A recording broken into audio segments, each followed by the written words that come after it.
Overall, for this EP and Act of Courage, it really started with not only with us writing, but Pedro at Audio Verte, who this was the second time he recorded us. He did our demo tracks as well.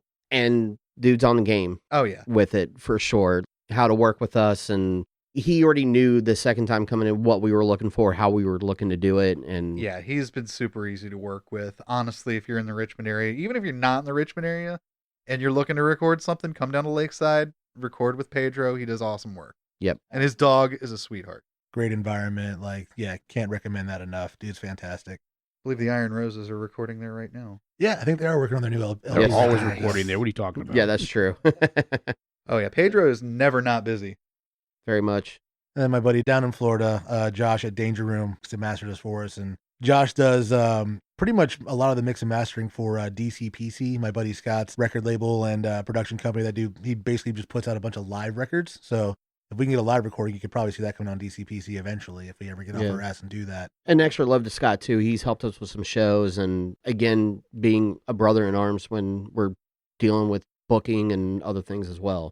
Oh, yeah. So, any bands out there, if you get a chance, check out DCPC. It's a great community to be a part of. And especially if you're going to be playing in the Northeast, I would definitely say hit those guys up. Very much. Yeah, shout out to the whole Kingston area. That was like the coolest. Yeah, that was a really fun run. That's a great community up there for sure, yeah. Yeah, Scott, his old drummer had us up to play a show last year in Kingston, New York at a dive bar Snapper called McGee's. Snapper McGee's. Yeah, this place Kingston, it was great. Yeah, the whole Hudson Valley scene's really been taken off. It's, a lot of good things going on up there. No, we'd love to get a lot of those guys down here too, but that weekend was a really good catalyst, I think, for us to take this stuff to the next level and put out, a physical release and take this and keep going. That was the test drive, I think. That was that was the test of whether we were actually going to be able to survive as a band. Well, when you cram yourselves into one vehicle and have to smell everybody for a couple days straight, that'll yeah.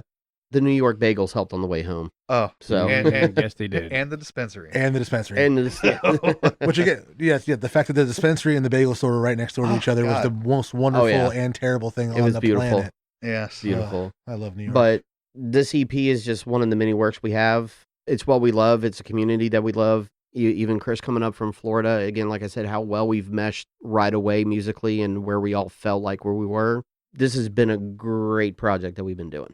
I also real quick want to give a quick shout out to Tommy Clemens from 40 Reps who helped out with gang vocals. Oh, yeah, that's right. Yeah, definitely want to give a shout out to Tommy. And my good friend Sterling was also doing backups. And should probably apologize. We were bad about doing the call out for needing help with that. And Tommy and a couple other people showed up at the last minute. Even Pedro got in on it, and we were able to do some backup vocals for the recording as well. Good gang vocals going. And it sounds great. I think it turned out really well. So if people want to stay in touch with you, are you on socials? Like where? Can all over the socials. Yes. Anything you can think of, we're on it. I was about to say, we're not on Truth Social. I think we're not on that one. True. Yeah. I don't think we're on X either. We're not on TikTok. No. What is the Instagram? Is Gonzo Bomb RVA?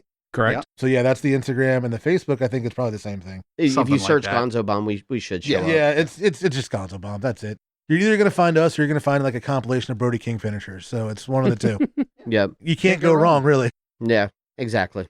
We're everywhere, and we've got some great support from not only partners, but the friends who've been in the scene for a long time, and even bands that we knew and have gotten to know. It's been great getting out there, and we're at a point now where we're playing with bands multiple times, and just everybody goes in and flows together. It's been great. Keep your eye out for a flyer if you see one show up. Yep. It's usually how shows work. Well, because depending on booking, sometimes we don't know. And as soon as we know, you will definitely see it out in public. One of our last shows that we did, we plastered even paper flyers still and did handbills and things like that. We're doing it the old school way too. Kicking it old school. Yes. Howard J. Reynolds. Thanks for coming on to talk about the new EP available now on vinyl. The vinyl, is that going to be through like Bandcamp or? We do have the Bandcamp available for because we do have some friends that are out of town and everything. But shows. But shows are going to be the main part. But also just reach out to us as well. If you message us and you're like, I can't make it to a show anytime soon, send me a record. We will gladly send you a record. Nice. Or on Bandcamp Friday once that hits up. Hop on there and definitely do Bandcamp Friday. That's where it's at. Very true. Excited to see how everybody responds to the album. And Me too. I think it's great that we have a chance to really talk about how this all came together. It was fun. Absolutely, man. And, Thank you for having us in the GUI house. And yeah. And again, this is going to be available on the GUI Podcast Network website, this podcast, as well as available where you get your podcasts. Check out the other shows. Scotty's got some archive stuff on there. I am a GUI a showrunner, I guess is what we call it still. You hear what I'm doing now, but yes, all my old episodes, and from the GUI showrunner flagship show to the Geek Fathers that I did with Kyle, my boy Smash, and a few other stuff. I've been on every show at least 3 times, I think. Right. So check out the other stuff on the Geeks Under the Influence Network. Definitely stay on top of the new shows and album releases and everything from Gonzo Bomb, wherever you can find them on socials. And again, thanks a lot, guys. Thank you. Thanks for having us. Thank you. Geeks Under the Influence Digital Media. Bro. Bro. Everything was bro. Bro. Bro.